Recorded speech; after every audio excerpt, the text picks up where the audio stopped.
Hey guys, what's up? MJ DeMarco, author of The Millionaire Fastlane, and today I want to talk to you about the current Netflix public relations nightmare or debacle that's going on and what you can learn from that situation and why that situation translates into an unlimited supply of Fastlane opportunity for you.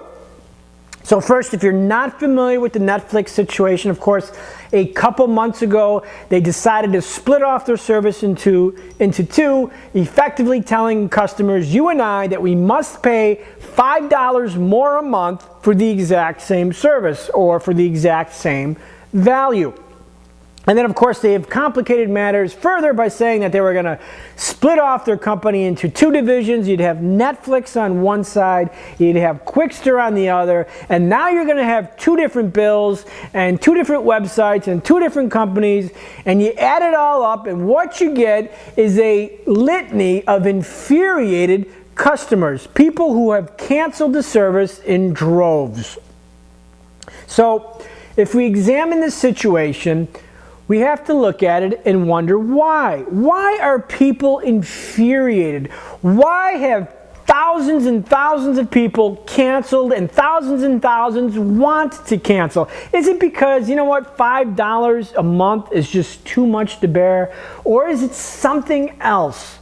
Well, I'm here to tell you that it is exactly something else. And that something else is a great Fastlane lesson. So that lesson is this.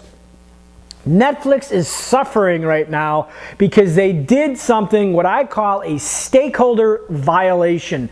They have publicly proclaimed to the world that our customer is not number one. Our customer is not that important. Our customer is number 6 or 7 on the list. However, what is number one to us is Wall Street, is investor expectations, is shareholders, is that analyst at Piper Jaffray who said the share price is going to be $320 if they can curb licensing fees and manage margins and have subscriber growth of X percentage every month. That is our priority. And this is why Netflix is suffering, because they have told the world, they have told their customer, you just aren't that important. This is a stakeholder violation. Now, a stakeholder is someone who you are accountable to. It is your number one person that you are allegiant to. And with small business, it is always the customer, because the customer pays our mortgage. The customer pays our bills. It is the customer that should always be your number one stakeholder. I mean, look at it like in terms of marriage. When you're married, your spouse is your number one stakeholder. And if your spouse finds out that you're not the number one stakeholder, you're 6, 7, 8, you're out cheating, what happens? You get divorced. You request a divorce. And that is exactly what happened over at Netflix. Netflix has told the world, you're just not that important. Our customers are not that important. So this is why there's a mass exodus. It has nothing to do with the $5 a month. And here's another great example. Great example. Bank of America just said, well, you know what, if you're going to use our debit card, we're going to charge you $5 a month all of a sudden.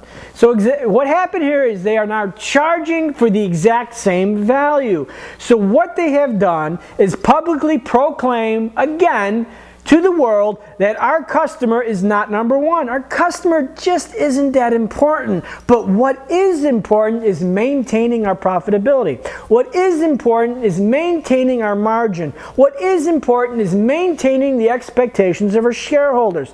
This is what pisses people off. This is what causes people to blog about how much they hate Bank of America. This is what causes people to blog about why they are canceling Netflix. When there is a stakeholder violation, when a company publicly says, we're just not that interested in you, you're just not that important, So that brings us to the second lesson of this video. Wherever there are stakeholder violations, you have a tremendous opportunity because the company is making decisions for the wrong entity. They are making decisions for the investor. They are making decisions not to create a business product or service that keeps the customer number one up front and center. I mean, if you're a small business and suddenly a VC comes along and says, we want to give you $5 million for growth, at that point, your company is in danger of having a stakeholder transformation where you care about the company or care about the customer, and suddenly you no longer care about the customer. You care about the VC and his $5 million and giving him the return on investment he expects. So suddenly decisions are made for the wrong reason. And customers, when they get wind of this, become pissed off. I see it every single day in business. So this is where there's always fast lane opportunity. Anytime there's stakeholder violations, meaning companies have their customer number 6 or number 7, this is where you have opportunity. And of course, the first lesson, of course, is never make a public proclamation that your customer is not number one. This is exactly what Netflix has done. This is exactly what Bank of America has done. So these are two great lessons that we can learn from this recent experience out in the real world. So give that some thought. Thanks for watching. Hopefully you picked up some good information here. My name is MJ DeMarco, author of The Millionaire Fastlane. Have a fantastic day.